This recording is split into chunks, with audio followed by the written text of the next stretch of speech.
What's up, everybody? This is Gary Holt from Exodus and formerly from Slayer, and you're listening to The Razor's Edge.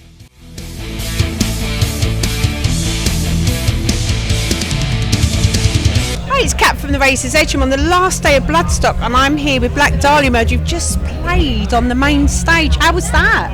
It was good. Had a few technical difficulties. It happens though. But yeah, once we got past that, that's pretty solid. Yeah. Yeah. And I mean, you played to a big crowd today. Yes. I mean, and you're used to playing to really large crowds. How does it compare when you're playing over in the UK and Europe compared to when you're playing, back home in America? I guess maybe it's pretty, when we play festivals in the States, there's not nearly as many in the States as here. It's pretty comparable, I would say.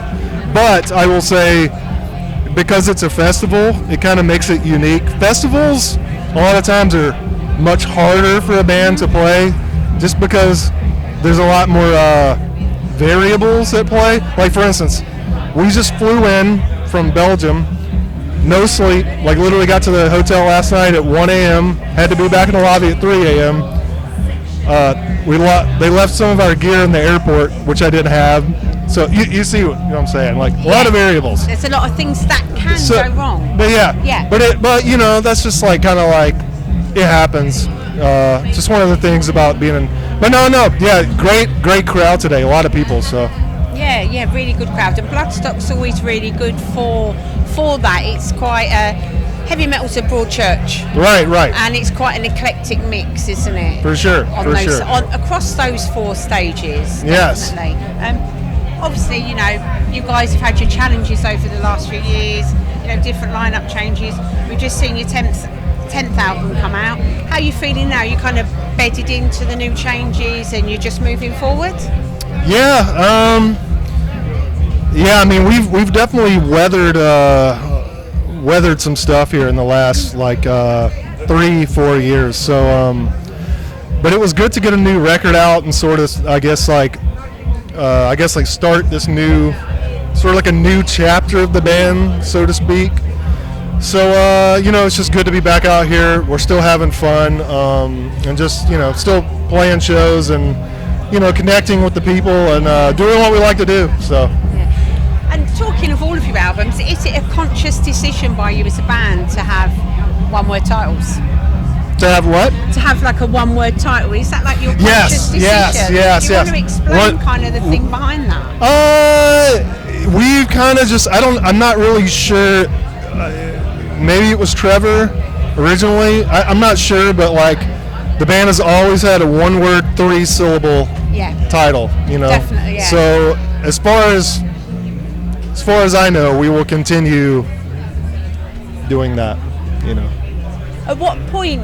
I mean, obviously you guys have had a really busy year. Mm-hmm. At what point do you start thinking about new material, and what's that process like for you? Do you kind of all get together in a room, or is it a bit more spread apart, having some time apart, then coming back together afterwards? What's that like, the writing process and recording? Yeah, I mean, once we put a record out like we did last year, we usually, nowadays we tour on them more than we have in the past, so I don't know when we will do another record, but we don't do them. We used to do one every other year, which gets, honestly, becomes hard to do. It's just a grind. But once we hit all the places we need to go, there's still a lot of places we need to go on this record. Then we'll start thinking about a new one. And then as far as writing the new one, we don't really it's not really a collaborative effort. We kind of just it kind of is just all right, it's time to do a new record. So, we go home, and those of us that write just kind of go to our home studios, and we just write songs and make demos, and then we send them to our group chat. Everybody hears them. If anybody has any suggestions, they can weigh in, and that's pretty much it. And I suppose the industry's changed so much, even since you guys started, that you can be remote and record now, can't you? You don't all have to sit in one room, especially as I imagine after touring with each other for long periods of time. Yeah. It is nice to have a break. Yeah, it's I mean, yeah, and it's pretty much as long, all the years I've been in the band, like, there was rarely a time where everyone lived in the same state. But yeah, it's nice now that you can kind of just be, we live in 3 or 4 different states in the United States. But yeah, it's nice that we can just send files over the internet and basically write an entire record, and then really the only time we come together is when it's time to like record it. We and even then everyone at the same. It's not even everyone. There's like 3-4 of us sometimes. So. What does the next 12 months look like for you guys as a band? Are there plans for you to come back over to the UK again soon, or are we going to have to wait a little bit longer? No, we will be back. We'll actually be back over here in February. We're doing this tour with Heaven Shall Burn. The first part of it is in the UK, and I'm not sure how many days, maybe a week or something. And that'll be like, I think middle of February that tour starts, and then we go over to mainland Europe. And we'll actually be back over here pretty soon. And then after that, we have some other stuff coming up. I can't talk about that. Actually, right after this, in September, we got a tour in the States with this band Lorna Shore. We got the Lamb of God boat cruise thing coming up. And then after that, we're doing a tour in South America and Mexico. So we got a lot of stuff coming up here. So are you going to get a rest at all this year? Are you going to be able to get home and kick back? We'll get a break.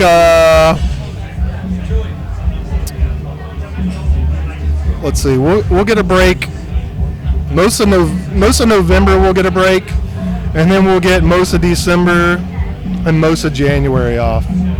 And like a couple of weeks in February, so we'll get a break. But it's still tough going, isn't it? Especially like you're saying, putting a record out every 2 years and then having that schedule. And then aside from touring the summer festival circuit, and different continents have festivals at different times, obviously, due to their seasons. It's hard to hit them all. Like last summer we came over to Europe.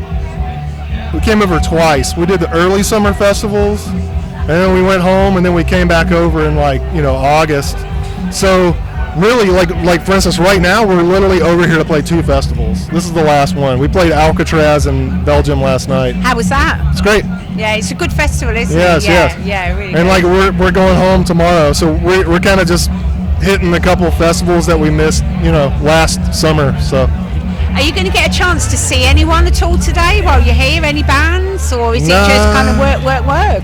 It's kind of like, we played, now we're here doing press, and pretty soon after we get done doing press, we won't get to see Gojira or anything. Yeah, it's kind of always the way it is though. Like when we're over here, unless if it's like the last day of a tour, we're out like almost right as we play. Flying visits. Yes. Yeah, definitely. So. Finally, we're asking everybody the same question this weekend. We sadly lost Ozzy a few weeks ago. Yes. What did Ozzy Osbourne and Black Sabbath mean to you?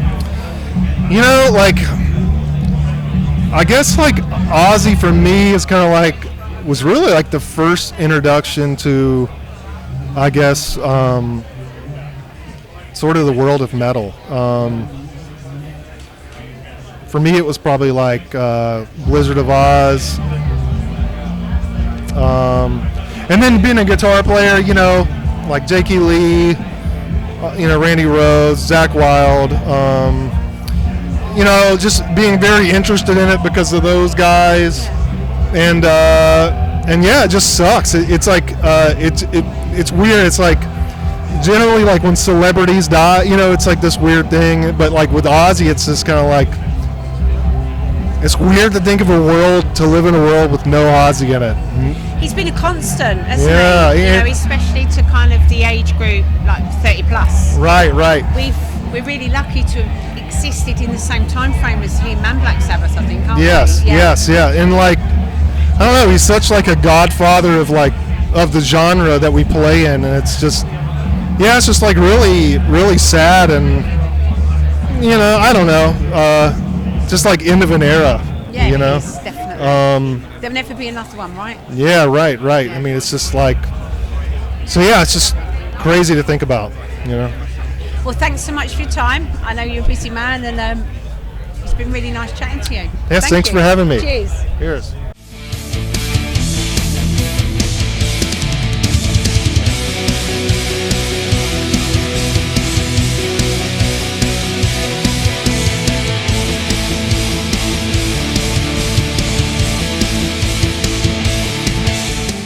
Thanks for listening. Make sure you keep up to date with all of our interviews by subscribing to our channel. For all the latest news, reviews, interviews and more, head over to our website www.therazorsedge.rocks.